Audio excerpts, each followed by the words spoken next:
Welcome to Shadow Fable. If you love chilling tales that creep into your mind long after the lights go out, make sure to subscribe. Tonight, we unravel a story that whispers from the shadows of the ordinary, twisting reality just enough to make you wonder. What if? It started with something simple, a name, a friendly neighborly gesture. Have you met Mr. Holloway yet? Paul Turner, freshly retired and eager to settle into his new home, shook his head as he watched the woman from next door trim her hedges. She was in her late 60s, well kept, the sort of woman who seemed to be involved in everything that happened on the block. He had only moved in 3 days ago, and this was their first conversation. "No," Paul admitted. "I don't think I've seen him." "Oh, you will," she said with a knowing smile. "He's been here longer than any of us, a real fixture. Keeps to himself mostly, but always around when you need him." Paul nodded politely. He wasn't the type to pry, and besides, there was something comforting about a quiet neighbor. His last home had been surrounded by young families, kids running up and down the sidewalk, car doors slamming at all hours. Here, it was peaceful. That night, after unpacking the last of his books, he stepped out onto his porch for some fresh air. The neighborhood was silent, save for the occasional distant bark of a dog. Across the street, a single dim light glowed from the house directly opposite his. That must be Mr. Holloway's place. Paul squinted into the darkness, half expecting to see a shadow pass by the window, but there was nothing. Just the faint flicker of what looked like candlelight. Odd, but not unreasonable. Maybe the guy liked to keep things old-fashioned. The days passed uneventfully. Paul settled into a routine. Morning coffee on the porch, afternoon walks through the tree-lined streets, evenings spent in his armchair with a book. Occasionally, he asked about Mr. Holloway in casual conversation with other neighbors. The responses were always the same. "He's a good man, been here forever." Always helpful when you need him. But when Paul pressed for details, what did he do for a living? What did he look like? Had anyone actually spoken to him recently? The answers became vague. "Oh, quiet type. Doesn't like to be bothered much. He's around, though." It was strange, Paul thought, how everyone seemed to remember Mr. Holloway, but no one had anything concrete to say about him. No one even mentioned seeing him in the past few weeks. And yet, they all insisted he was there. One evening, curiosity got the better of him. He decided to take a walk past Mr. Holloway's house. Just a casual stroll, nothing suspicious. The house was old but well-maintained, modest, with a neatly trimmed lawn and a few potted plants on the porch. Nothing about it stood out. No car in the driveway, no movement inside, but the porch light was on, casting a warm glow onto the steps. Paul lingered for a moment, listening. Silence. Then, just as he turned to leave, something moved behind the lace curtains. A shape, a presence. He felt it before he saw it. A flicker of movement.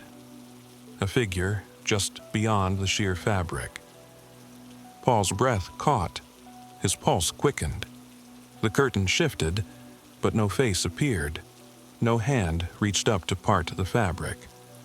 Then the light inside flickered out, plunging the house into darkness. Paul took a step back, his skin prickling. He was being watched, he was sure of it. And yet, nothing happened. No door creaked open, no voice called out. Feeling suddenly foolish, he shook his head and walked briskly back to his own house, shutting the door behind him with a bit more force than necessary. That night, he lay awake, staring at the ceiling, trying to shake the feeling that something was off. That Mr. Holloway, whoever he was, had seen him, and chosen not to be seen in return. The following day, he made a point to watch the house from his porch. Hours passed. No movement. No visitors. No sign of life at all. And yet, by nightfall, the porch light was back on. Paul frowned. Who was turning it on? And why did no one seem to think this was strange? Something wasn't right. And Paul intended to find out what. The next morning, Paul decided to take a more direct approach. If no one had seen Mr. Holloway recently, perhaps it was time someone checked in on him. After all, he was an older man. Maybe he needed help. Maybe he wasn't even in the house anymore and no one had noticed. That thought unsettled him more than he cared to admit. By mid-afternoon, he found himself standing at Holloway's doorstep. Up close, the house looked even more ordinary. Too ordinary, in fact.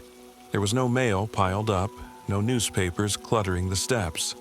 Everything was neat, as though someone was actively maintaining it. Paul raised his fist and knocked. The sound echoed hollowly through the house. He waited. Nothing. Another knock. Still nothing. Then, just as he turned to leave, the porch light flickered on. It was broad daylight. Paul's stomach dropped. He spun back around, his pulse hammering in his throat. The light was definitely on. He hadn't imagined it, but the door remained shut. His breath came out slow and measured as he scanned the windows. The lace curtains were still, unmoving. Someone was inside, or something was. He swallowed, debating whether to knock again, but something inside him, something primal, told him to leave, and so he did. For the next few days, Paul tried to push the incident from his mind. He went back to his routine, forcing himself not to glance across the street, not to linger on the questions gnawing at him. But they lingered anyway. The neighbors, didn't they think it was strange? The way they spoke about Mr. Holloway as if he were still around, despite no one having actually seen him? One evening, at the local grocery store, Paul found himself behind his next-door neighbor, the woman who had first mentioned Holloway. "Mrs. Winters," he said carefully, "when's the last time you saw Mr. Holloway face to face?" She gave him a peculiar look. "Oh, well," she hesitated. "Not recently, I suppose, but he's still there." Paul's mouth went dry. "How do you know?" Mrs. Winters frowned, as though the question itself was offensive. "Because he always is." The finality in her tone sent a chill through him. It was then that he realized. No one questioned it. No one wanted to. That night, Paul sat by his window, staring at Holloway's house. The porch light flickered on precisely at 9 p.m., as if on cue. He clenched his jaw. He needed proof. By midnight, he was back on the street, standing just outside the front yard. The house loomed before him, silent, waiting. He reached into his pocket, fingers wrapping around his phone. A simple knock had done nothing. But what if he took it further? Carefully, he stepped off the sidewalk onto the grass. A warm breeze stirred the air. His heart pounded. One step, another. He placed a cautious foot onto the porch. The wood groaned beneath him. His throat tightened. The door was mere inches away now, and then the porch light flickered, not off, not fully. Just enough to pulse, like a slow, dying heartbeat. Paul froze. His mouth opened, but no words came out. And then, from inside the house, he heard something. A whisper, a breath. It was close. Right on the other side of the door. The porch light went out. Paul staggered back, his foot catching on the step. His phone tumbled from his grasp, landing on the wood with a soft thud. And then, The doorknob turned. Paul's breath hitched. His body screamed at him to run, but he couldn't move. His feet felt rooted to the spot as the doorknob twisted further. Slow, deliberate. Someone's inside. The thought sent a shiver through his spine. He had convinced himself that the house was empty, that maybe the neighbors had simply been remembering a man long gone. But this was real. The door didn't open all the way, just a crack, barely an inch. Enough for Paul to see the darkness beyond. Enough for him to hear the faintest creak of old wood shifting. His heartbeat hammered against his ribs as he forced himself to speak. "Mr. Holloway?" Silence. Then a whisper. Low. Indistinct. Like someone trying to remember how to form words. Paul took a slow step back. His body was screaming at him to turn and run, but he hesitated just long enough to see something shift in the darkness beyond the door. A shadow. Tall. Unmoving. Not stepping forward. Not receding. Just waiting. A cold sweat broke out along Paul's skin. He bent down slowly, fingers trembling as he reached for his phone. His hand barely grazed it when the door slammed shut. The porch light flickered back on. Paul jerked upright, heart pounding so hard he could hear it in his ears. His phone lay on the porch, but there was no way in hell he was stepping forward to grab it.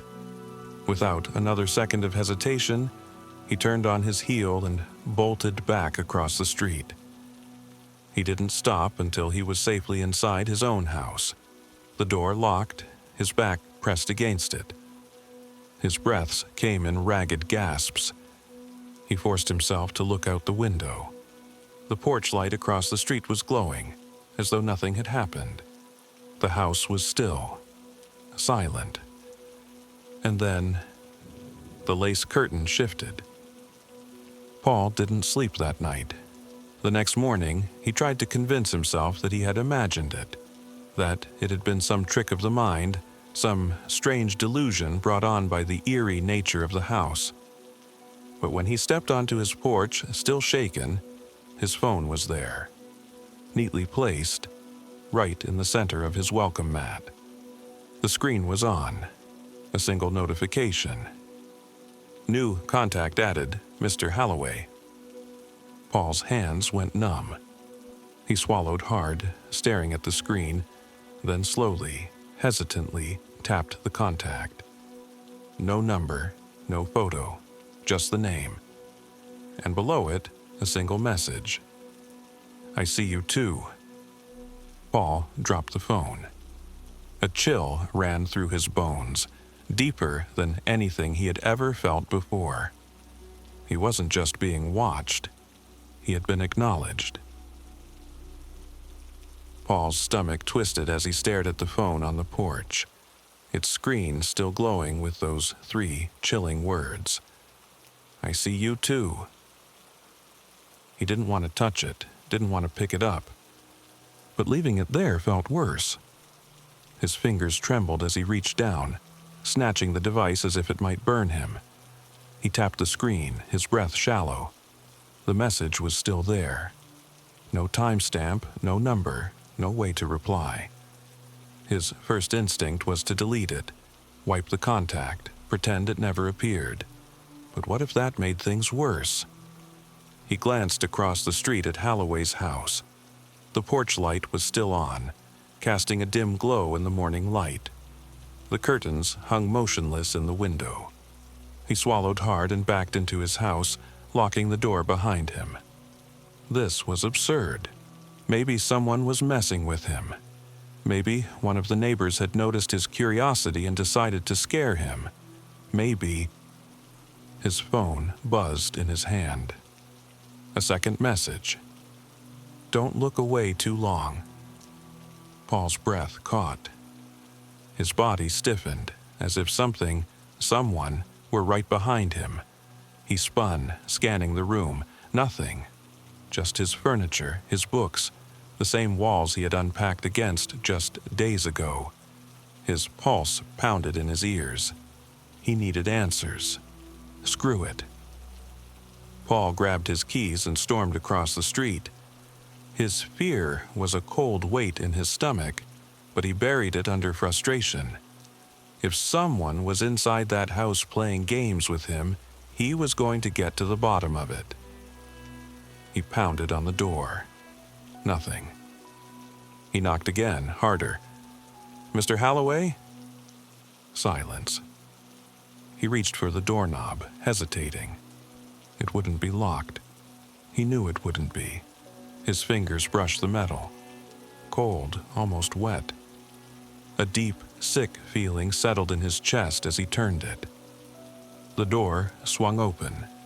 The air inside was thick, heavy, wrong. The house smelled of dust, old wood, something faintly sweet and rotting beneath it all.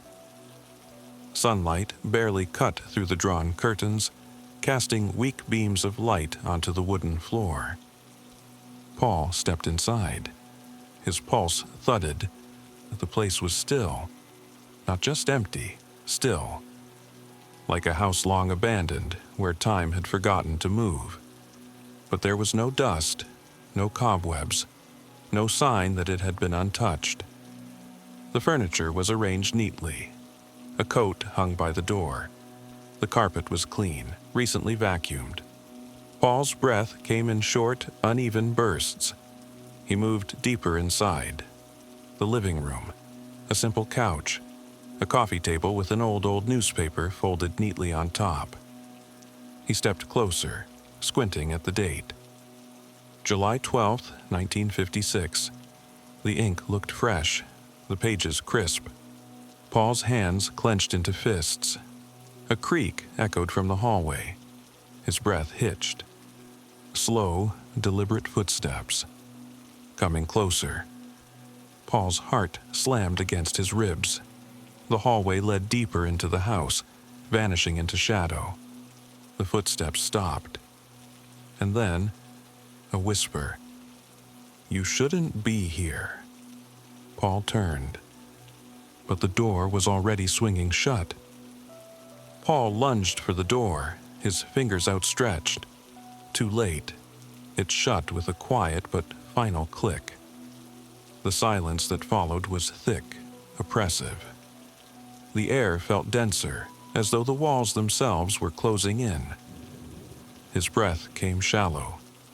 He reached for the doorknob, gripping it tight. He twisted. It didn't budge. Locked. Paul's pulse pounded in his ears. He hadn't heard a key turn, hadn't heard anything mechanical. It had just sealed itself. Behind him, the house creaked, wood settling like something shifting deep within its bones. He turned slowly. The hallway yawned before him, stretching into shadow. The space beyond was wrong. Too dark, as if the light from the front windows refused to touch it. And then, a sound. Software. Deliberate. Footsteps. Not from the hallway, from behind him. Paul stiffened, his entire body locking in place. The door was at his back. Nothing was between him and the wall, and yet, a step, another. Right behind his ear, a whisper of breath. Paul spun, his back slamming into the wood. His hands fumbled for the knob, for anything, but there was nothing there. Nothing but empty air. He was alone. He should have been alone. But the feeling, that prickling, creeping awareness, remained. He wasn't alone. The realization settled into his bones like ice water. Slowly, carefully, Paul turned back toward the hallway. The newspaper still sat on the coffee table. The furniture remained untouched. And yet, something had changed. The hallway was shorter, or rather, the shadows had moved closer. Paul swallowed hard, his throat dry.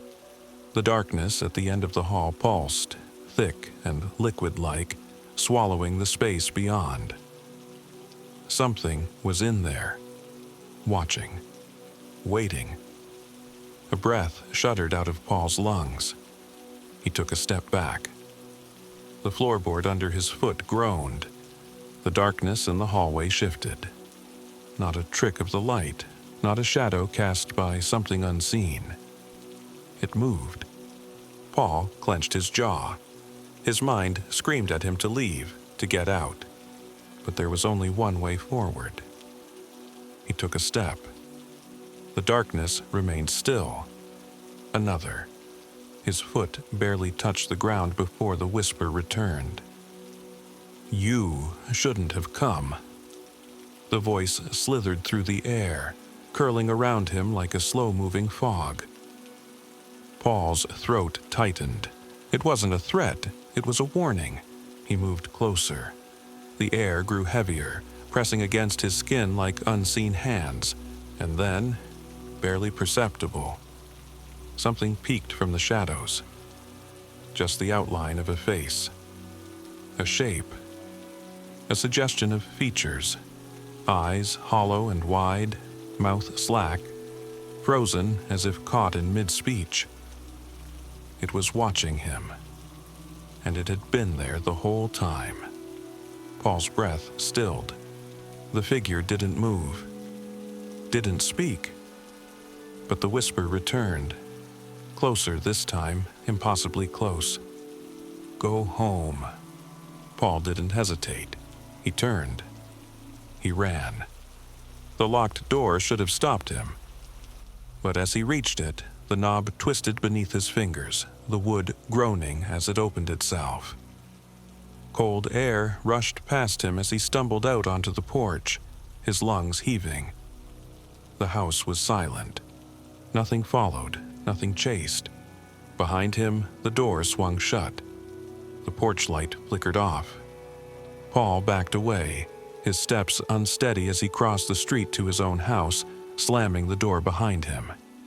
His heart pounded. His mind screamed at him to make sense of what had just happened.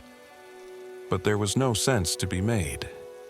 His phone buzzed in his pocket. Paul flinched. Slowly, he pulled it out. A new message. From Mr. Holloway. "Don't knock again." Paul stared, his breath unsteady. And then, almost against his will, his gaze drifted toward the window. The house across the street was dark. The curtains were still. But somewhere, deep in the shadows, something shifted. And Paul knew, with a bone-deep certainty, Mr. Holloway was watching. And this time, he wouldn't be ignored.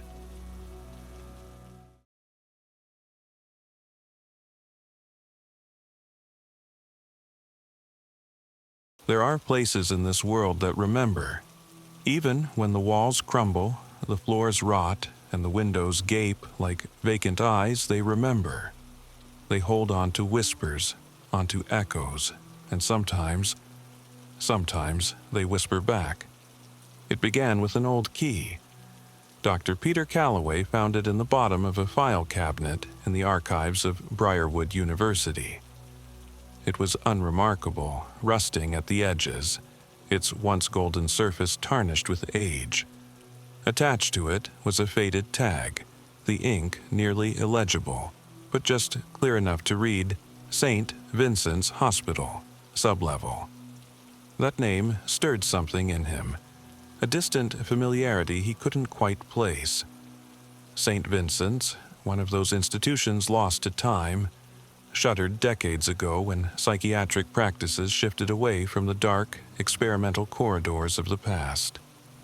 Peter had heard of it in passing, buried in discussions of unethical medical history, but he never expected to hold a tangible piece of it in his hand. A key, after all these years. What were the chances? It should have been locked away, discarded when the hospital was decommissioned. And yet, here it was, untouched, waiting. Curiosity is a strange thing. It whispers, nudges. It opens doors that should remain closed. That night, after finishing his research at the university, Peter drove out to the ruins of St. Vincent's. The asylum lay at the edge of town, swallowed by dense woods that had reclaimed much of the land. Most people avoided it, dismissing it as an eyesore, a husk of something best forgotten. The entrance gates were rusted open, leaning like broken ribs, the sign above them barely clinging to its frame. He stepped out of his car, the air thick with the scent of damp earth and decay. The wind moved through the trees, but the building stood unnaturally still, watching. Peter wasn't superstitious. He believed in history, in records, in documented truth. What he did not believe in was ghosts. And yet, something about the asylum's silhouette made his pulse quicken. The main hall had long since been gutted by time. Moonlight spilled through shattered windows, casting warped shadows along the floor. Old wheelchairs sat abandoned in corners, their wheels frozen with rust. The walls were a peeling mosaic of pastels and grime, the echoes of a sterile world reduced to ruin. He moved carefully, his footsteps muted against the debris-covered floor. The silence here was thick, pressing. It filled his ears, his throat. Then he saw it. A door, metal, reinforced. Unlike the others, it hadn't been forced open or left to decay. This one remained sealed, untouched by time, waiting. Peter reached into his pocket and pulled out the key. His fingers hesitated just briefly before he slid it into the lock. A click. The door groaned open. Beyond it, stairs spiraled downward into the dark. He hesitated. The air beyond the threshold was colder, thick with the scent of damp concrete and something stale, something untouched by fresh air for decades. His breath curled in the dim light as he peered down the stairs. Peter wasn't sure what he expected to find. Records, perhaps. Forgotten equipment. The remains of some long-abandoned experiment. But as he stood there, the key still warm in his hand, he felt something else. Something deeper than curiosity. A pull. The stairwell swallowed sound. His own breathing felt distant as he descended, the scuff of his shoes against stone dull and uneven. The deeper he went, the more the air pressed in around him, heavy, expectant. At the bottom, another door, no lock this time, just rusted hinges and a push handle. He reached out, fingers grazing the metal, when a sound made him freeze. A whisper. Indistinct. Just beyond the threshold. Peter swallowed hard. It had to be the wind, funneled through some unseen passage. The rational part of him clung to that explanation as he pressed against the door and pushed it open. The room beyond was vast, stretching into darkness. His flashlight cut through the void, revealing the husks of examination tables, rusting gurneys, cabinets filled with yellowed papers. A row of chairs lined one wall, their seats torn open as if something had clawed at them. But it was the writing that made his stomach tighten. Scrawled along the far wall in jagged, erratic strokes, "They never left." Peter's pulse pounded. He turned, scanning the space, his breath shallow. A file lay open on a nearby desk, its pages warped with time. He reached for it, the paper brittle beneath his fingers. Patient record. St. Vincent's Experimental Ward. The name at the top made his blood run cold. Calloway Robert. Peter's father. A man who had died before Peter was old enough to remember him. The room seemed to contract around him, the silence shifting, thickening. He flipped through the pages, scanning the faded notes. Electroshock therapy, induced sleep treatments, anomalous behavior, increasing paranoia. His father had been here, not as a doctor, as a patient. A sharp noise broke the silence. Not a creak, not the groan of an old building settling. A breath, right behind him. Peter whirled around, his flashlight cutting jagged arcs through the darkness. Nothing.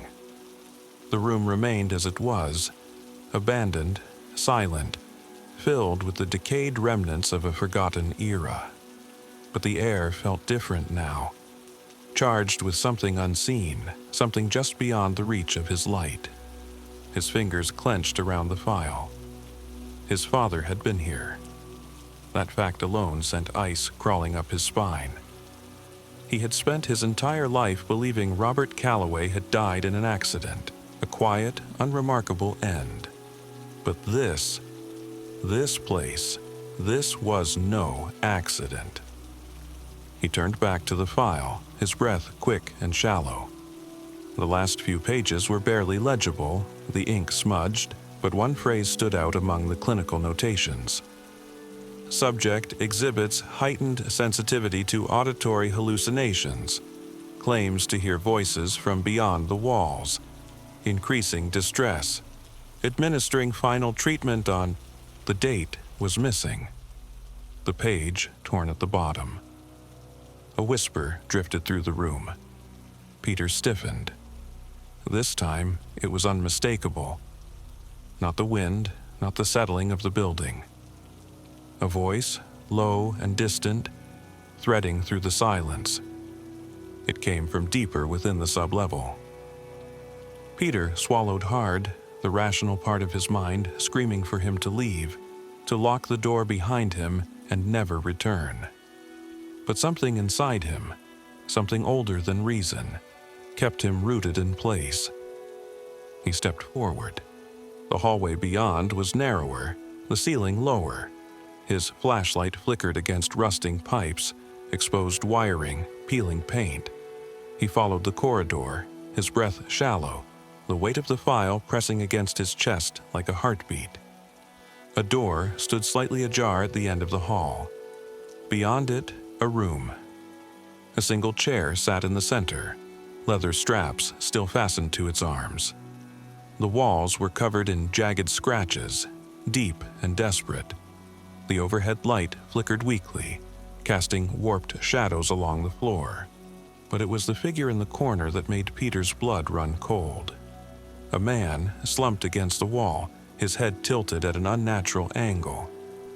His clothes were faded, old, his hands skeletal, his face. Peter's breath hitched. He knew that face. Even with the skin stretched tight over bone, even with the hollowed-out sockets where eyes should have been, he knew it was his father. And then the body moved. A slow, shuddering breath.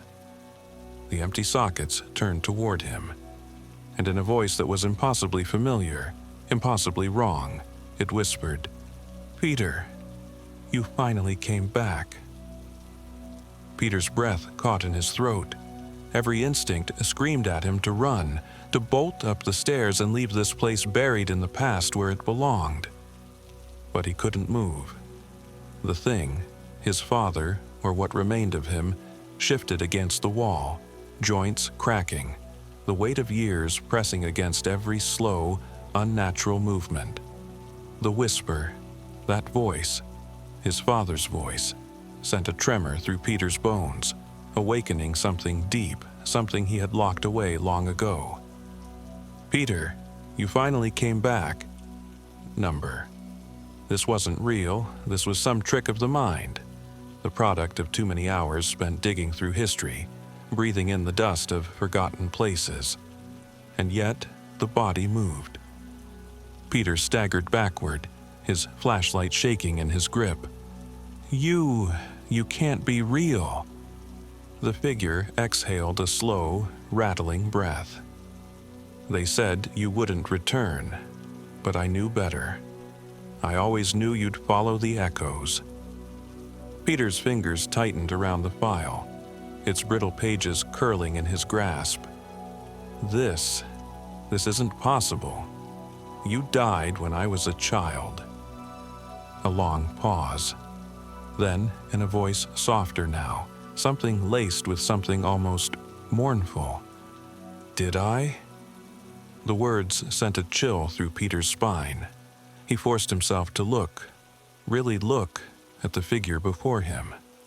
The remains of his father, or something wearing his father's face, sat unnaturally still, the gaunt, skeletal frame pressing against the peeling wall as if it had been waiting there for an eternity. Peter's mind raced. His father had been here, confined within these walls, subjected to whatever unspeakable experiment St. Vincent's had buried beneath its foundation. But had he ever left? The thought made his skin crawl. "I don't understand," Peter whispered, shaking his head.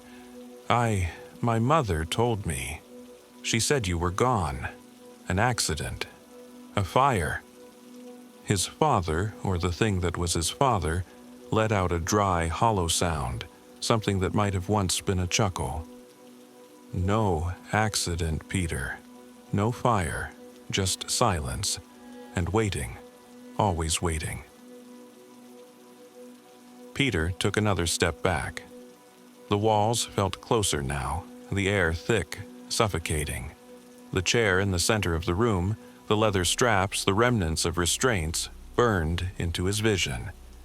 He had to leave. Had to get out of here before... A sound, sharp and sudden, rang through the corridor behind him. Footsteps, not his, slow, deliberate, approaching. Peter turned, his flashlight casting a trembling beam into the hallway. Empty. But the footsteps continued, growing louder, growing closer. Peter's pulse pounded in his ears.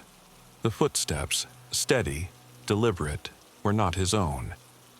Yet, as he cast his light down the hallway, there was nothing there, just the peeling walls, the rusting pipes, the darkness stretching beyond the reach of his beam. And then they stopped. The silence that followed was worse. Peter swallowed hard, his throat dry. He turned back toward the thing in the corner, the thing that bore his father's face, only to find that it had moved. It was no longer slumped against the wall. It was standing. Its head tilted at an unnatural angle, its hollow sockets fixed on Peter with something that felt more like recognition than sight. The skin around its mouth cracked as it spoke, the words leaking out in a whisper that was impossibly close now.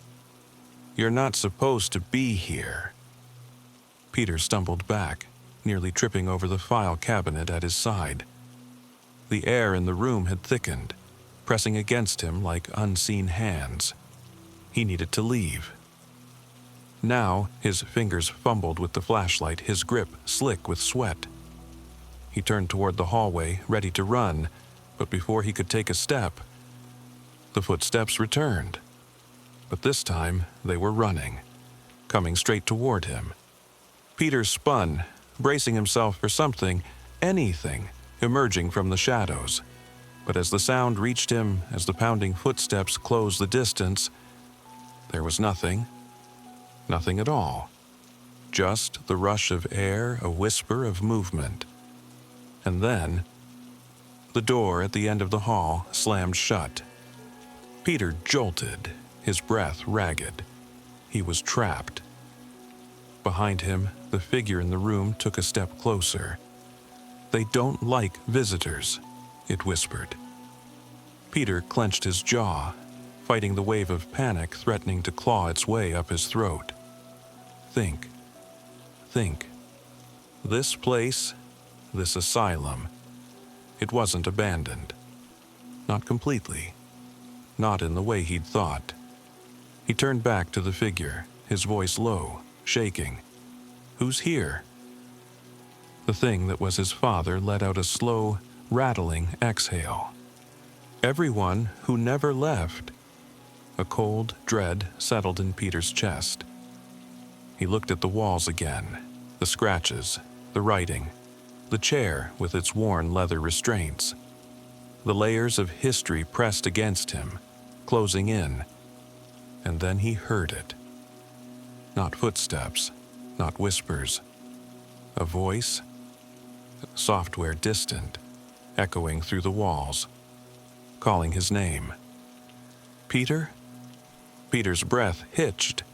The voice, soft, distant, curled through the darkness like a thread pulling him deeper. Peter. It was wrong. Not just in its presence, but in its tone. It wasn't pleading, it wasn't calling for help, it was expectant. His grip on the flashlight tightened. His rational mind, the one that had carried him through years of academic study and historical research, told him to leave. That none of this was real. That it was the wind, the shifting of old pipes, the product of an overactive imagination. But the rest of him, the part that felt the air thickening, the temperature dropping, the unmistakable weight of watching eyes, knew better. "They know you're here now," the figure in the room whispered.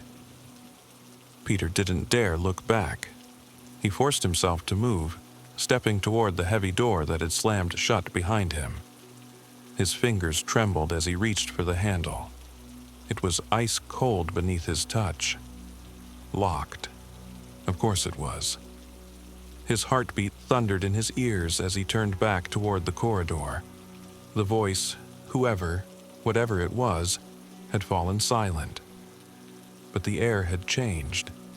The shadows along the walls were wrong. They stretched in unnatural ways. Too long, too fluid, like ink bleeding across the floor.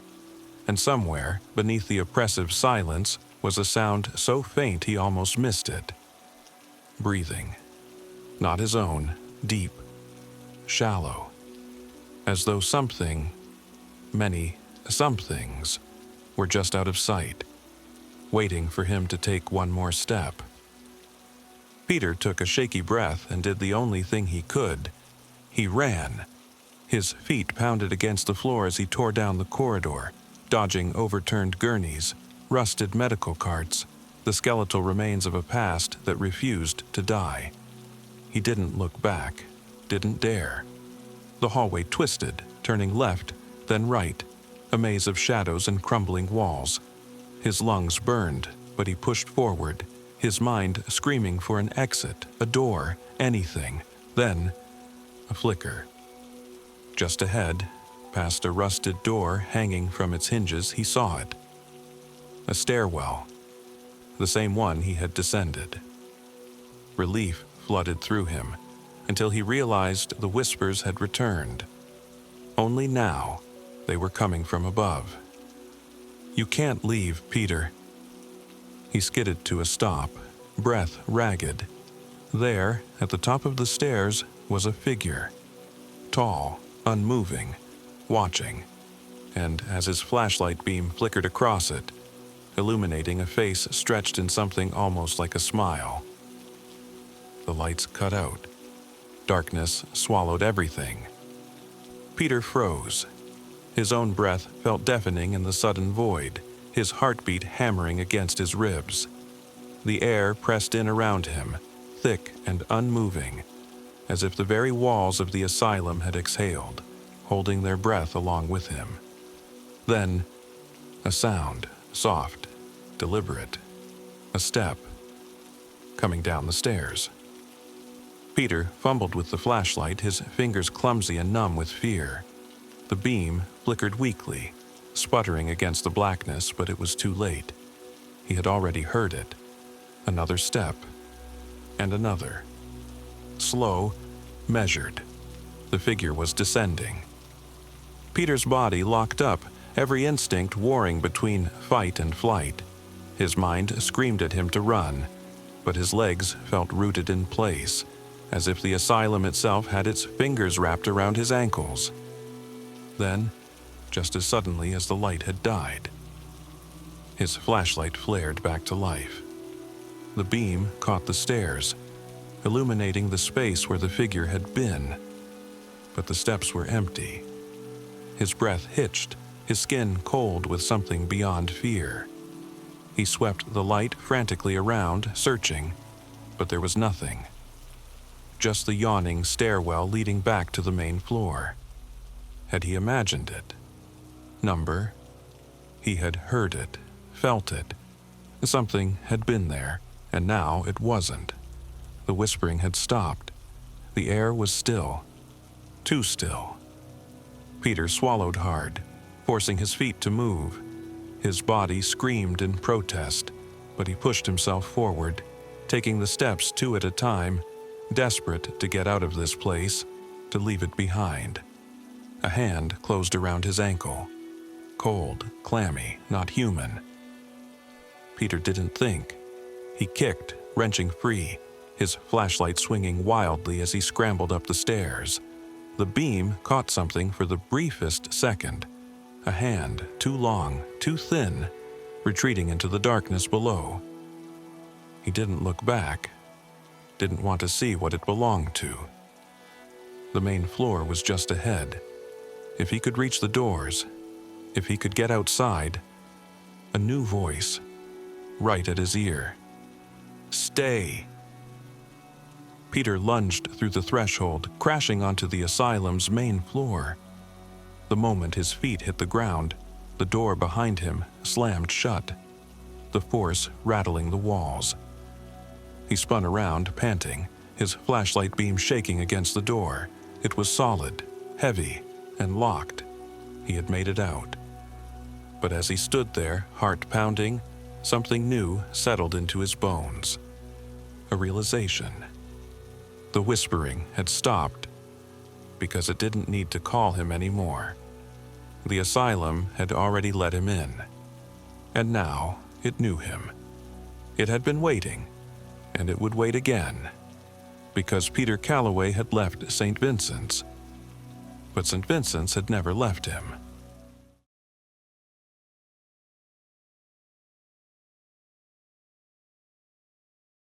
Tonight's tale is one of quiet terror, of things seen and unseen in the mirrors that surround us. The house was never supposed to be theirs. Oliver and Grace Langley had no plans to move, no plans to uproot their quiet life in Chicago, where everything was predictable, familiar. But when Grace's uncle, whom she had never really known, left them his estate in his will, curiosity led them to visit. It was an old Victorian home on the outskirts of a small town, surrounded by hills that swallowed the last traces of sunlight too early in the evening. The house, they agreed, had charm. It was oddly untouched, as if someone had been expecting to return at any moment. Dust thickened over unused furniture, but the rooms were filled with ornate decor. Intricate wallpaper, mahogany shelves lined with aging books, and most distinctively mirrors. So many mirrors. They were in every room, framed in brass, silver, or deep, carved wood. Some small, some enormous, leaning against walls, reflecting light in peculiar ways. Grace admired them, calling them beautiful, saying they made the house feel larger, brighter. Oliver wasn't so sure. Something about them unsettled him. The first night was uneventful, just the normal discomfort of sleeping in an unfamiliar place. But by the second night, Oliver noticed something strange. It was the mirror in the hallway, just outside their bedroom. When he passed it, something felt off, like a delay, a hesitation in the reflection. He stopped, staring at himself. Was it just his imagination? The dim lighting. He leaned closer. His reflection followed, but for the briefest moment he swore he saw it move just a fraction of a second too late. He blinked. Everything was normal. He shook it off, telling himself it was just travel fatigue, a trick of the dim lighting, the way old glass warped images. But then it happened again, and again, each time just a flicker, just long enough to make him doubt himself. He started avoiding that mirror altogether, but the house had too many others. And soon, it wasn't just that one, it was all of them. Little things at first. He'd catch movement in the corner of his eye when he wasn't moving. A shift in the angle of his reflection that didn't match his own.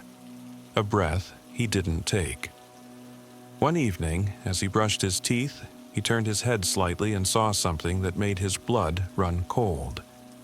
His reflection didn't turn with him. It was still facing forward. Oliver froze, the toothbrush slipping from his fingers. His pulse pounded in his ears. He blinked hard, trying to force his brain to reset.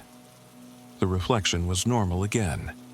He let out a shaky breath and stumbled back, away from the mirror, nearly knocking over the towel rack in his hurry to leave the bathroom. Something was wrong with this house. Grace didn't notice anything strange. She laughed off his concerns, saying old mirrors did weird things. Glass warps, light bends. "You're psyching yourself out," she told him, shaking her head. But Oliver knew what he saw, and soon he wasn't the only one. One night, Grace woke up gasping. Oliver jolted upright. "What? What is it?" She pressed a hand to her chest, catching her breath. I thought I saw something in the mirror." Oliver felt his stomach tighten. "What did you see?" She hesitated. "I don't know, a shape. It was standing in the corner of the room, but when I looked, nothing was there." She let out a breathy laugh, shaking her head. "God, now you have me paranoid." But Oliver wasn't laughing. The next day, he covered the mirrors. Every single one. Grace protested, calling it ridiculous, but he didn't care. Something was wrong, and he wasn't going to let it keep watching them. That night, for the first time in weeks, he slept soundly. Until 3:12 a.m., a sharp sound snapped him awake. A rustling, a shifting. He sat up, heart pounding. The room was dark, but something was wrong. The air felt heavier, thick. He turned toward Grace and stopped. His throat clenched. The mirror. He had covered it earlier that day, draping a heavy blanket over the glass. But now, the blanket was on the floor, and the mirror was uncovered. And inside the reflection, Grace was sitting up in bed, but in reality, she was still lying down, deep in sleep. Oliver's body went rigid. The Grace in the mirror turned its head toward him and smiled. A slow, unnatural curl of the lips, too wide, too knowing. Oliver couldn't breathe. He couldn't move. Then, just as quickly, it was gone. His reflection was normal again. Grace was still asleep beside him. The room was silent, but Oliver knew. He knew. They weren't alone in this house. Oliver sat frozen, his breath shallow. His skin crawled with the lingering sensation of being watched, of something unseen still lurking just beyond his perception. He forced himself to look away from the mirror, to wrench his gaze back to Grace's sleeping form beside him.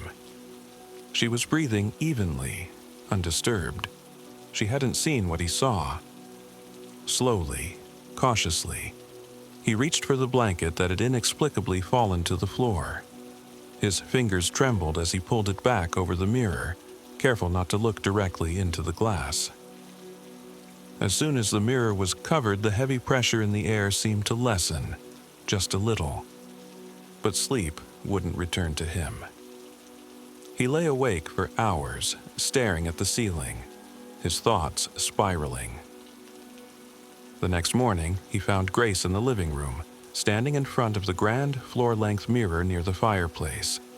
The blanket he had placed over it was gone. His heart dropped. "Grace, did you take that down?" She turned, frowning. "What?" "The cover.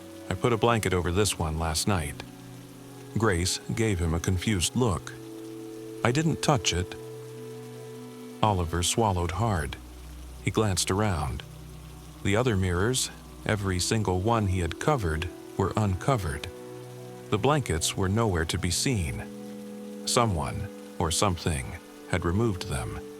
"Oliver, you need to stop this," Grace said gently, placing a hand on his arm. "You're not sleeping, you're barely eating, you're scaring yourself." He wanted to argue, to make her see what he saw. But how could he explain something that refused to be real when it was under direct scrutiny? How could he convince her when even he questioned his own sanity? He decided then he had to test it.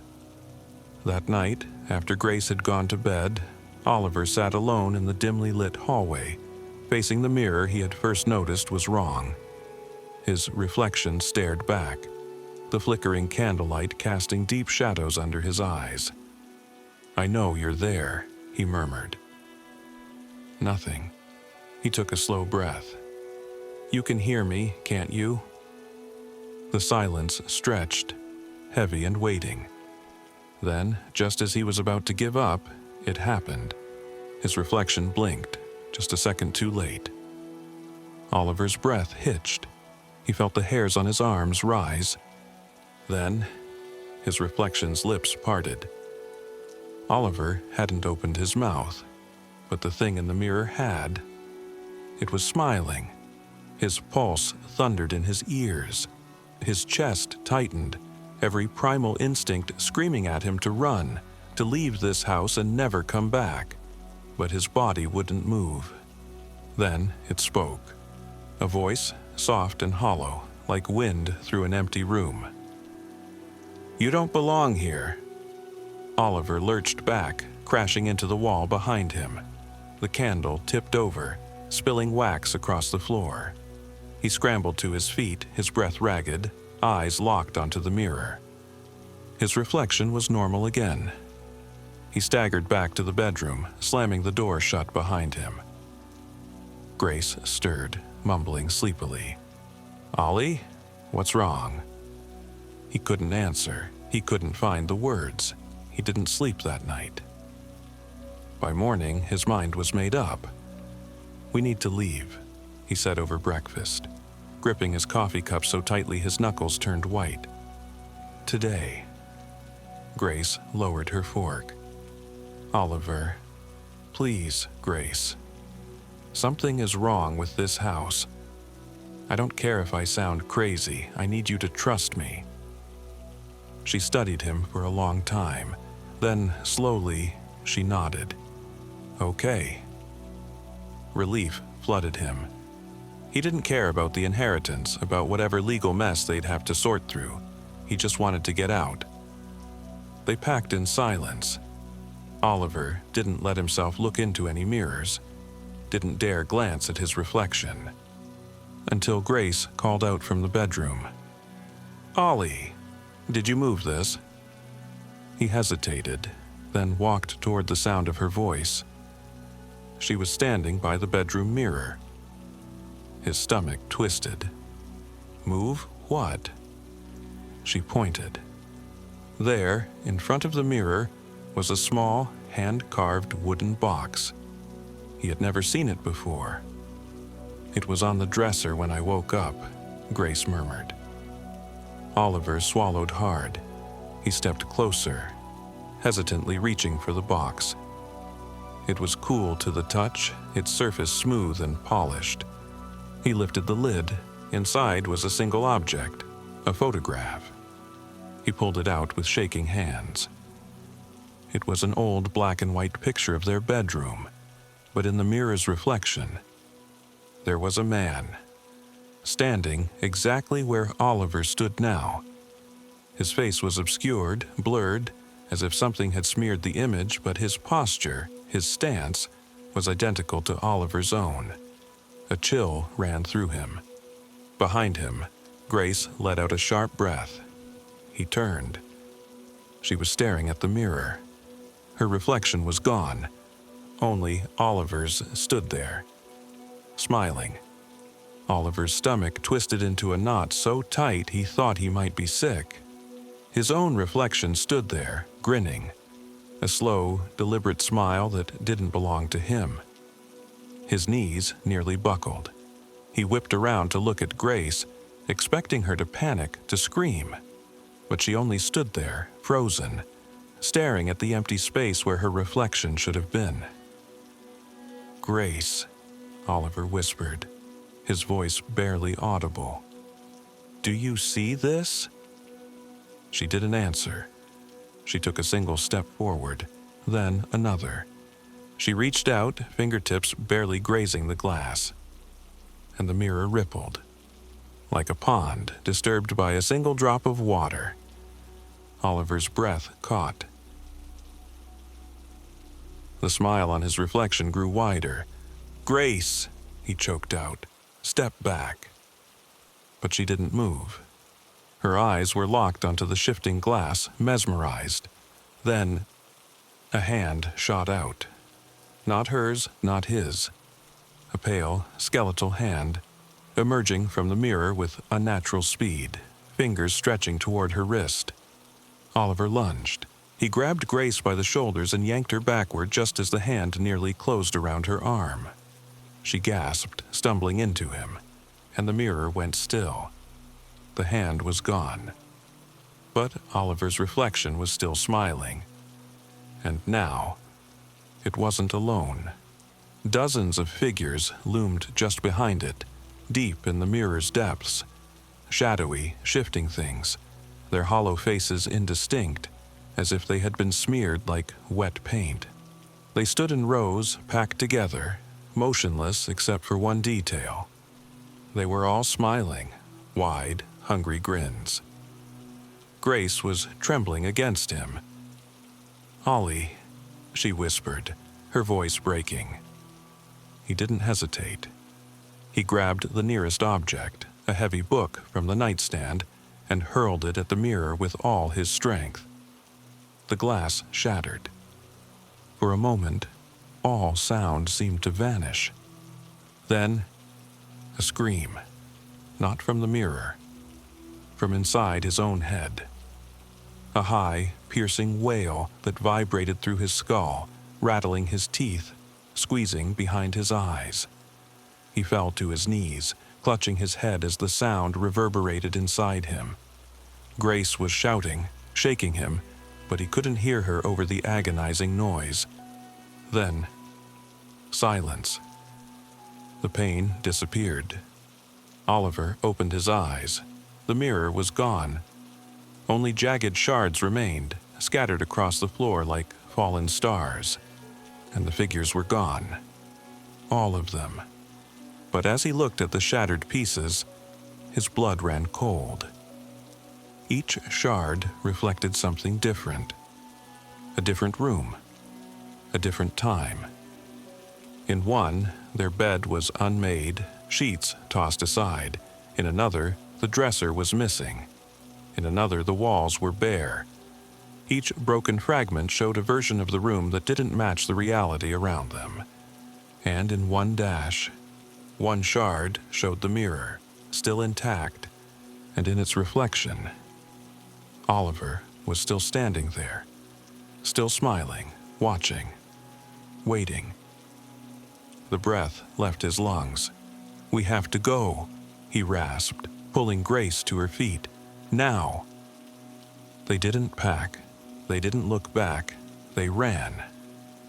By the time they reached the car, the house stood silent behind them. The windows reflected the dull morning light, ordinary and undisturbed. Nothing moved inside, but as Oliver turned the key in the ignition, he made the mistake of glancing at the rearview mirror.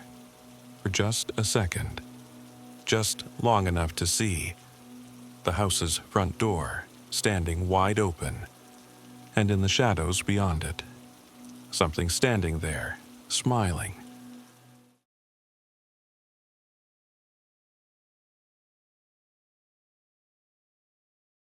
They say a photograph captures a moment forever, but what if it captures something more?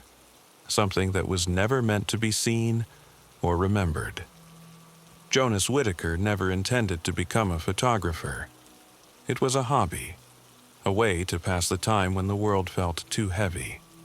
He liked the quiet click of the shutter, the way light and shadow froze in perfect harmony. He worked a dreary office job during the week and spent his weekends wandering the city with his camera, capturing fragments of life. An old man feeding pigeons, the distorted reflection of neon lights in a rain puddle, a woman laughing on a park bench. It was a solitary kind of joy, one that expected nothing in return. Until the photographs changed. It started with a simple portrait, a young woman at a bus stop. She was alone, staring at the ground, her dark hair falling over one shoulder. He took the shot instinctively, drawn by the sadness in her posture. When he developed the image that evening, something felt wrong. It wasn't the composition, it wasn't the lighting, it was her. In the photograph, she was looking directly at him, not at the camera, not past it, but at him. Jonas stared at the image for a long time, his stomach knotting. He was sure, absolutely sure, that she had never lifted her head. He would have noticed. He would have remembered those eyes, dark and knowing, cutting through the lens like they could see him, truly see him. A trick of the light, he told himself. A coincidence. But the next photograph was worse. A man at the corner of 12th and Holloway, checking his watch as he waited for the crosswalk signal. Jonas had snapped the picture without thinking, moving on before the light changed. But in the developed image, the man wasn't looking at his watch. He was looking at Jonas, mouth slightly open, as if he had been caught in the middle of speaking. Jonas flipped back through his previous shots, heart pounding. He saw it again and again. Faces turned toward him that had never moved in real life. A woman pushing a stroller, her lips parted in surprise. A child on a swing, his grin replaced by a look of quiet recognition. A homeless man on a park bench, staring at the lens with empty eyes. Jonas felt sick. He told himself to stop. He told himself it was just his imagination, some strange coincidence, some flaw in the developing process. But he couldn't. He started taking photographs compulsively, obsessively, desperate to prove himself wrong. He took pictures of strangers on the train, in cafes, on street corners. Each time, he watched them carefully, making sure they never looked up. But in the photographs, they always did. They saw him, and then one of them smiled. It was a man in a dark coat standing at the entrance of an alleyway. Jonas had captured him from a distance, framed perfectly by the crumbling brick walls. He had been looking down, shoulders hunched against the cold, but in the photograph his head was lifted. And he was smiling. Not a friendly smile, not a kind smile, a knowing smile. Jonas dropped the photograph, heart hammering. He didn't sleep that night. The next day, he deleted the photos from his digital camera. He tore up the printed ones, burned them in the sink. He told himself it was over. And then his phone buzzed. A message. No name, no number, just a photograph. Of himself. Taken from behind, his breath caught. His fingers trembled as he scrolled up. Another message. Another photo. Closer this time. Another, closer still. Until the last one. His own face. Staring at the screen. And behind him, the man in the dark coat, smiling. Jonas dropped his phone. It hit the floor with a dull thud, the screen still glowing, still displaying that impossible image. His breath came in short, shallow gasps. He didn't dare turn around. His body felt locked in place. Every muscle tensed, waiting for something. Anything to move behind him. The room was silent. Too silent. The kind of silence that pressed in, that had weight, that felt unnatural. His own heartbeat pounded in his ears. Slowly, he forced himself to move. His hands clenched into fists, then released. He bent down, snatched up the phone, and in one swift motion turned nothing. The apartment was empty, his stomach twisted. His front door was locked, bolted. His windows were shut, the blinds drawn. There was no way anyone had been inside. And yet someone had taken that photograph. A cold prickle ran up his spine. He backed up against the wall, gripping the phone so hard his fingers ached. He forced himself to look at the screen again, at that last image. His face, pale and wide-eyed. And behind him, Jonas squinted. The man in the dark coat was still there, but something was off. The way he was standing, the way his head was tilted. Jonas zoomed in. The man's face wasn't quite right. His features were blurred, smudged, like a painting smeared before the paint had dried. His smile was still there, but it seemed to shift the longer Jonas stared at it, stretching unnaturally, curling at the edges like something too wide, too knowing. Jonas swallowed hard. He deleted the messages, every single one.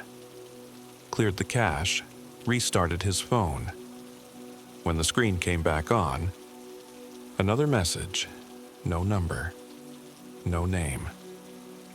Just 2 words, look outside. His breath hitched. His thumb hovered over the screen, hesitating. He didn't want to look. He shouldn't look.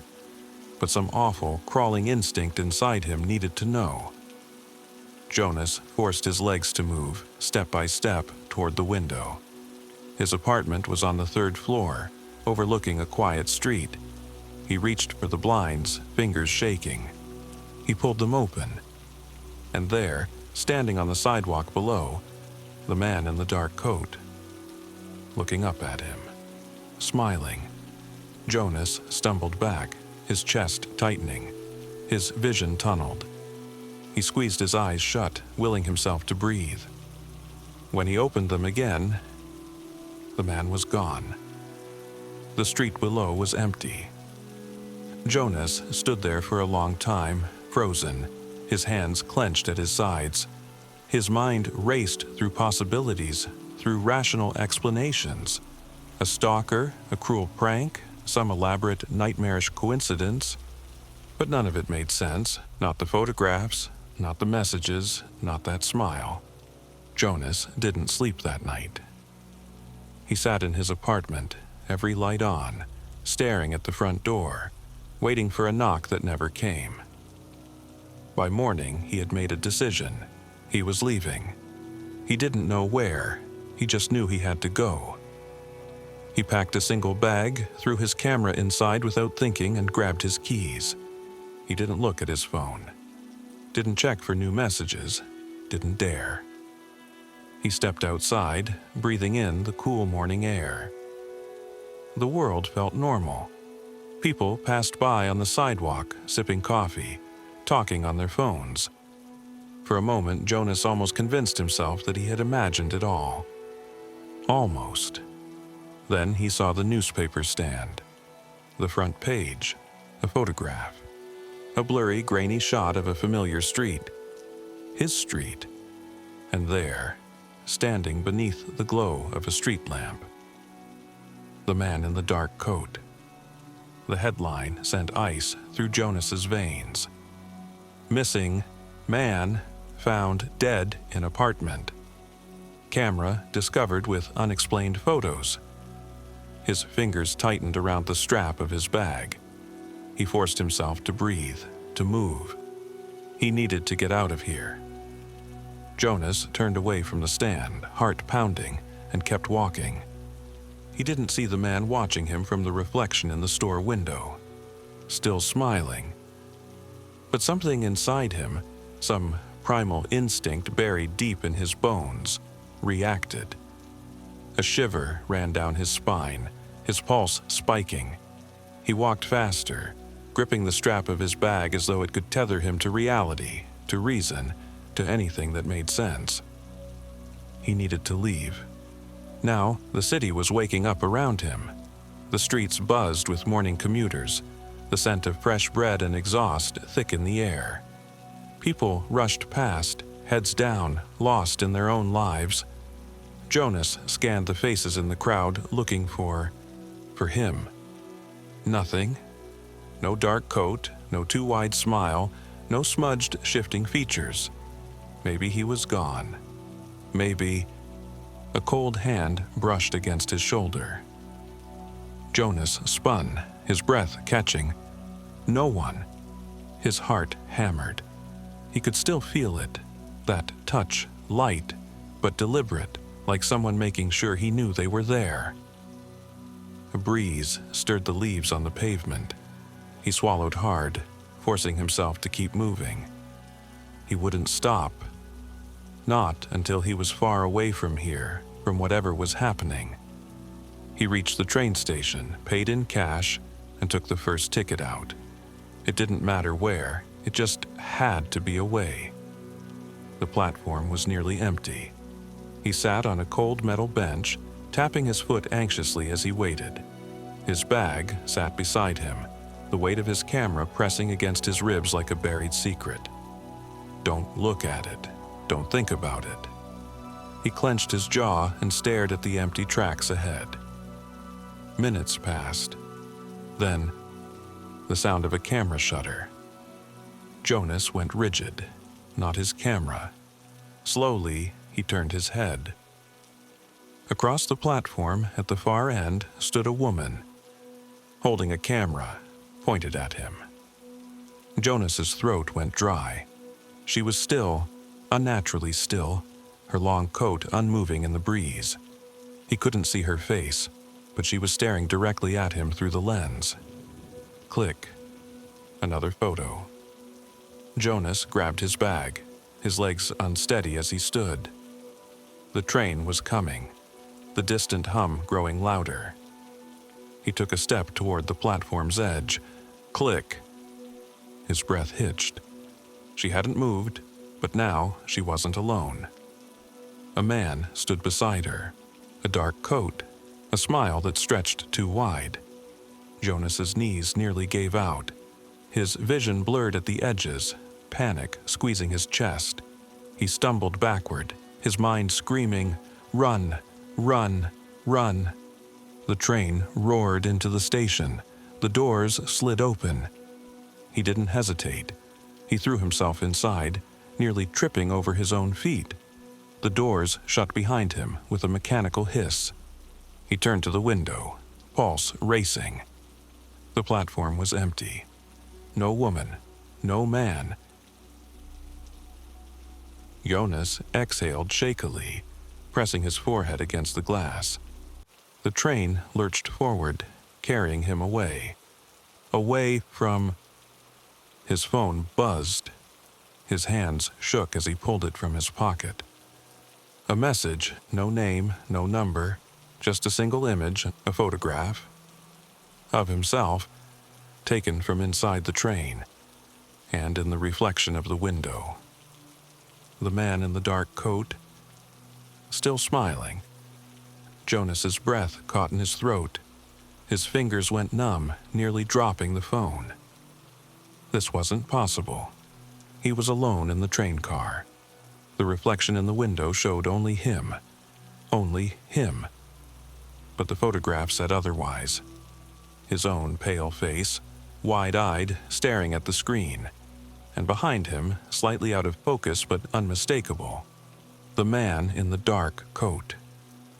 Jonas whipped around, his heart hammering. Empty. Rows of vacant seats, the dull hum of the train on the tracks, the rhythmic sway of movement. No one else was there. But the air felt wrong. Heavy, like something unseen had settled into the space beside him. He clenched his jaw and turned his attention back to the phone, forcing himself to study the image again. His own reflection looked tense, shaken, but the man behind him... Jonas's stomach twisted. The man's face was different, blurry, distorted. The edges of his features rippled, shifting like something caught mid-transformation. And the smile, it was stretching. slowly, subtly, wider than before. Jonas's breath came in quick, shallow gasps. He opened his camera app, switched to selfie mode, and aimed it behind him. Nothing, just the empty train car. But when he turned the phone back around, another message, another photo. Jonas swallowed hard. He didn't want to look. But his thumb moved anyway, tapping the message open. This time, the picture was closer. Too close. The man's face, smudged, warping, the mouth curving into something inhuman, was right behind Jonas's shoulder. His skin prickled. He could almost feel the presence looming there, unseen but real. His pulse pounded in his ears. Another message. Don't turn around. Jonas let out a ragged breath, his fingers trembling. The train rocked gently, the overhead lights flickering for just a second. Just long enough to cast shadows that shouldn't have been there. He clenched his jaw. He had to get off this train. Now, he yanked his bag onto his lap, gripping it tight, willing the minutes to pass faster. He kept his eyes locked on the floor, on the scuffed linoleum, on anything but the window.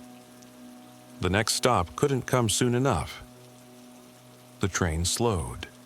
Jonas was already on his feet before the doors even opened, stepping out onto the platform the moment the gap was wide enough. Cool night air hit him like a slap. He staggered forward, his breath ragged, his hands shaking as he pulled his phone from his pocket. Another message. One word, wrong stop. Jonas's stomach dropped. He looked up. The station was empty. No people, no noise, no train schedule on the flickering boards. And the name of the station? There wasn't one. Just a blank metal sign. His breath hitched. The train behind him rumbled, its doors still open. Jonas turned back, ready to jump inside again. But the seats weren't empty anymore. Row after row of passengers. All of them looking straight at him. Mouths slightly open. Eyes wrong, too dark, too knowing. Jonas stumbled backward, his pulse roaring in his ears. The doors slid shut. The train pulled away, and he was left standing alone in a station that didn't exist.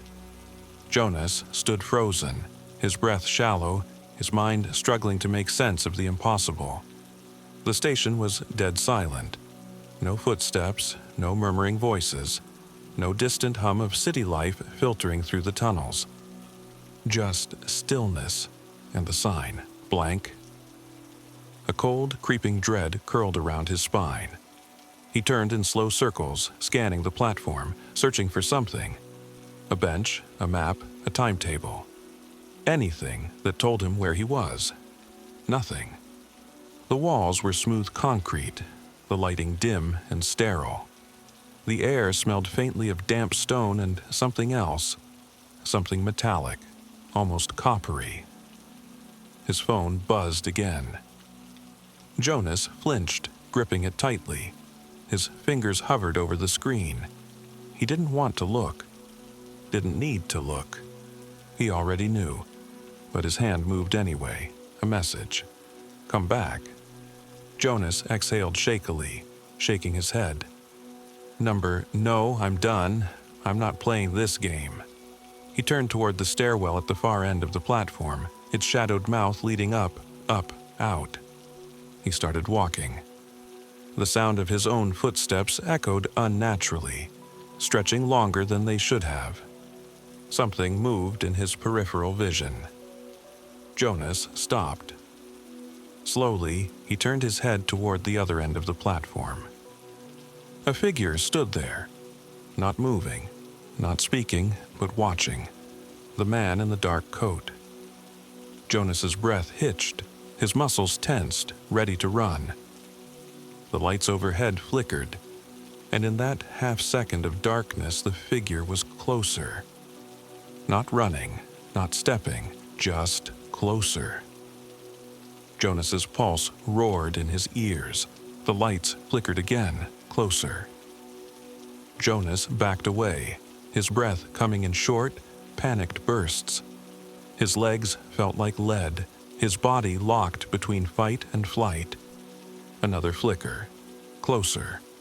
The man's face was still blurred, shifting, that smile curving impossibly wide.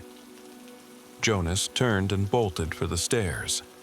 His feet pounded against the concrete, his breath ragged as he took the steps 2 at a time. He didn't dare look back. The lights overhead buzzed. The air behind him felt wrong, like it was stretching, warping, reality bending just slightly out of place. Jonas reached the top of the stairwell and shoved against the exit door. It didn't budge. His stomach twisted. He pushed again. Nothing. Locked. No handle. No way out. His phone buzzed. Jonas squeezed his eyes shut, shaking. He didn't need to look. Didn't want to look. But his hand moved anyway. A message. "We just want to see you." Jonas let out a shuddering breath. His fingers tightened around the phone. Slowly, hesitantly, he turned. The stairwell was empty, but he wasn't alone. They were there. Rows of them. Standing silently on the steps below. A dozen, then more. All the people from the train. Their heads tilted, their eyes too dark, too empty. And at the front of them, the man in the dark coat, smiling. Jonas's vision blurred, his body locking up as a cold, unseen force crept toward him. His phone buzzed one last time. A final message, a single image of him, standing exactly where he was, with the crowd behind him. But in the photograph, his face was turned toward the camera, and he was smiling too. Don't forget to subscribe if you're still here.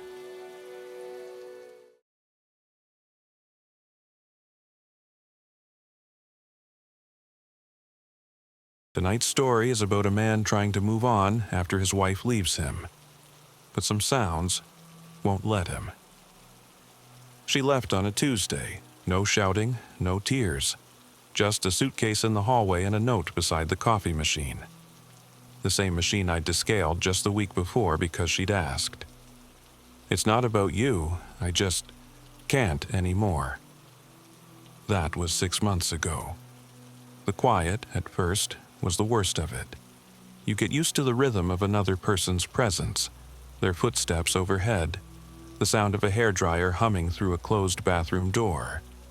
The way she used to hum while folding laundry, absent-mindedly, the same 3 or 4 melodies over and over. Always off-key, always endearing. Now the house was still. The kind of stillness that makes you feel like you're under a bell jar. Except, 2 weeks after she left, I started hearing her again. Not footsteps, not drawers opening or the sound of glass on countertop. Just the humming. Software. Almost thoughtful. It would start sometime after midnight, faint at first, drifting from the ceiling above the living room. The upstairs bedroom. Hours. At first, I thought it was my mind playing games with me. I'd read that the brain can simulate sounds when it misses them. Phantom noise. Grief doing funny things. So, I didn't investigate. Not right away. I'd sit on the couch, the TV muted, pretending to scroll my phone while I strained my ears. The melody was always the same. "Blue skies are around the corner," some old tune her grandmother used to hum. She picked it up as a kid and never dropped it. But I never said anything to anyone, because what was there to say? My ex-wife moved out, and now I hear her ghost doing laundry? Still, I tried to rationalize it. Maybe I'd left a window cracked. Maybe it was wind, plumbing, the creaks of an old house settling, but none of those things hum in a woman's voice. After a few weeks, I started sleeping downstairs on the recliner. I never went upstairs after dark. It's strange, the things you get used to. The humming became background noise. An odd comfort in a way.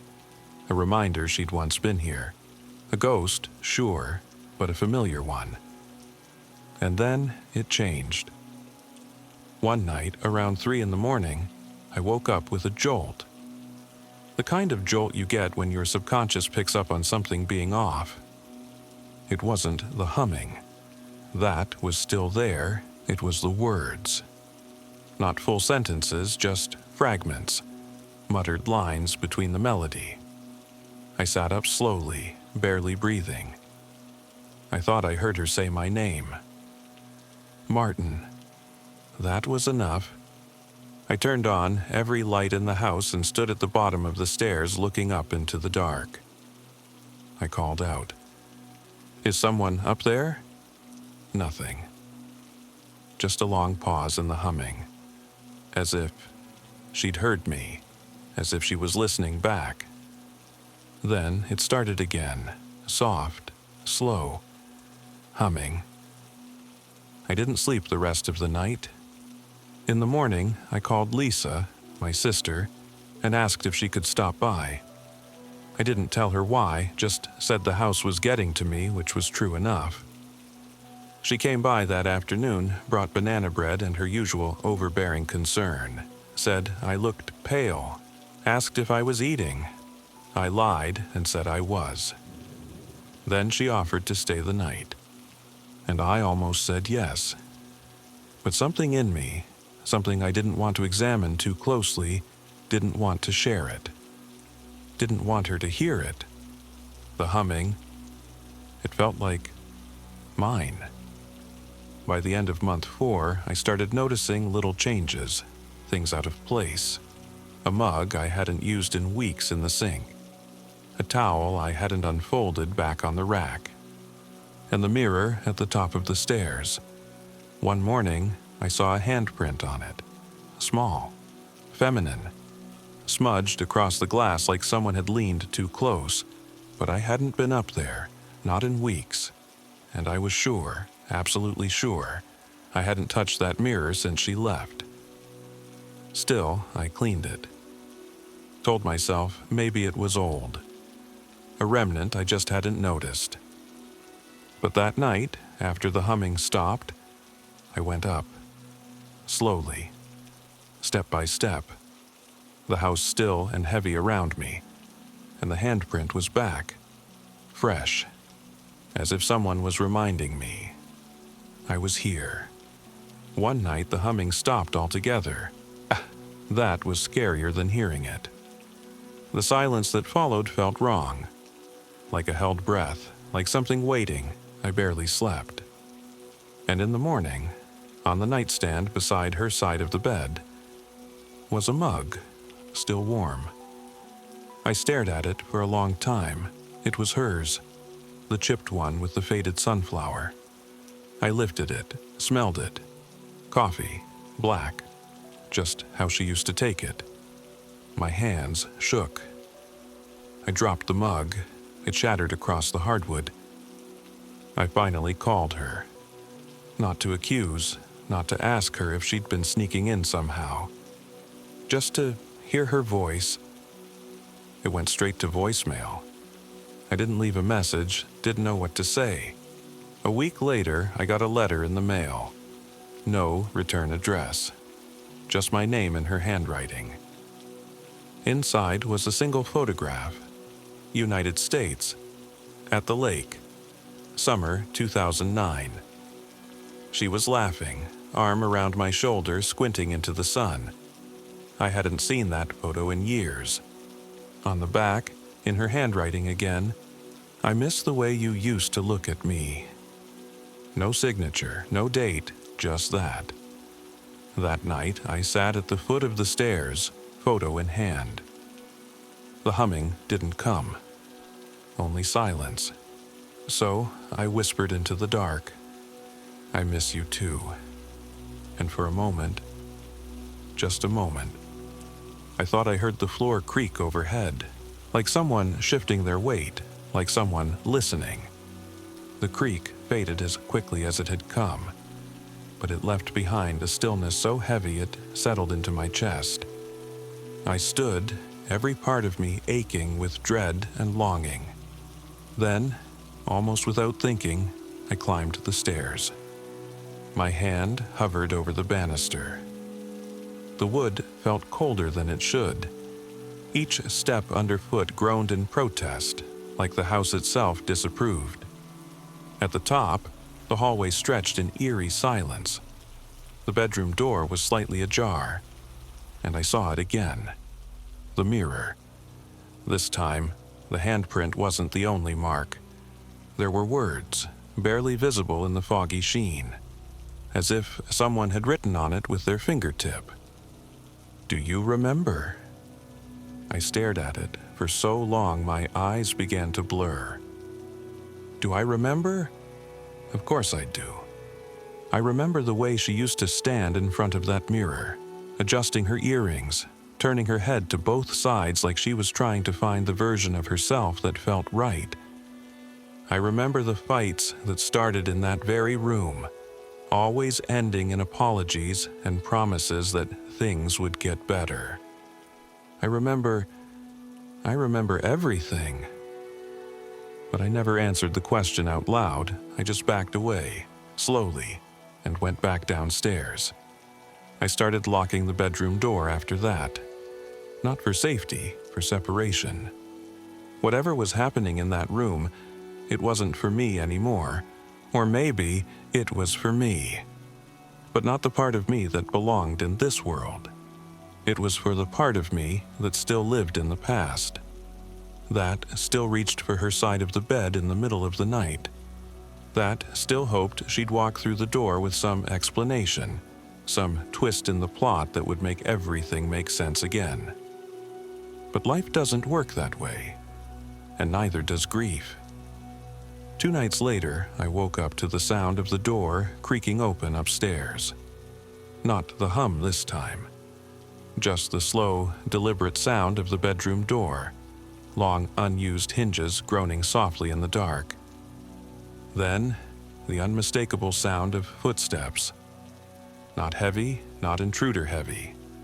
Light, barefoot, familiar. I lay frozen in my recliner, blanket pulled to my chin like I was a child again. The steps didn't come down the stairs. They moved across the floor above me, to the edge of the hallway, right above where I lay, then stopped.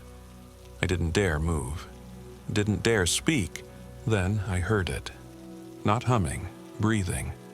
Steady, controlled, like someone was trying not to be heard. I waited, heart pounding against my ribs, for something, anything, to change. And then, just before sunrise, the sound faded. Not with footsteps, just faded, like fog dissolving in the morning light. I made an appointment with a therapist the next day. I told myself it was overdue, that I needed help sorting through the trauma. I didn't tell her about the mirror, or the mug, or the humming. I just said, "I think I'm struggling with letting go." She nodded. She was kind. Offered breathing techniques, gentle affirmations, but none of it touched the core of what I was dealing with. Because this wasn't just grief, it was presence. It was memory turning tactile. It was a life I thought had left, but was still lingering in corners and mirrors and melodies. 1 week later, I made a mistake. I played the song, "Blue Skies Are Around the Corner." I found it on an old playlist of hers. The melody filled the room like smoke, delicate and nostalgic. I sat on the couch and closed my eyes, and halfway through the second verse I heard it, the hum, syncing with the music, upstairs, like she was remembering with me, like we were humming together again. I started crying, not from fear, from something worse, comfort. And that's when I realized I wasn't afraid anymore. Not of the sound, not of the presence, not even of what it might mean. It felt good to pretend, to let myself believe, even for a few minutes, that maybe this wasn't just memory or madness. Maybe something of her had really stayed. Not as a ghost, not exactly, but as an echo, an imprint. And then things began to shift again. The next morning, I found a note on the kitchen counter, handwritten, the same slanted cursive I'd seen 100 times in grocery lists and birthday cards. "You're starting to see it now, aren't you?" No explanation, no signature, just that. I stared at the note for a long time. I didn't throw it away, didn't show it to Lisa. I tucked it into my wallet like a secret, because by then I had started to see it, or maybe I'd just started to accept it. The noises, the mug, the breathing, the song. All of it was part of something bigger, something I couldn't explain, but it wanted to be noticed. And so, one evening, I went upstairs again. The first time in weeks. The room looked untouched, clean even. The bed was made. Her robe hung on the back of the door. The mirror was spotless. I stood in front of it, half expecting another message, a smudge, a fingerprint. But it was blank. Only my reflection, and then I saw it. In the corner of the glass behind me, a figure, not shadow, not suggestion. Her. She stood just behind my shoulder, head tilted, as if watching my expression. But when I turned, nothing. Only the room. Empty, quiet. I looked back at the mirror. Still nothing. She was gone. Or had never been there at all. That night, I didn't sleep downstairs. I stayed in our room, turned down the sheets, laid my head on the same pillow I hadn't touched in months. And for the first time, the humming began right next to me. Not above, not behind a wall. Beside me. Software, low, just a few notes. I didn't move, didn't open my eyes. I just whispered, "Why are you still here?" And in the silence that followed, I thought I heard her answer.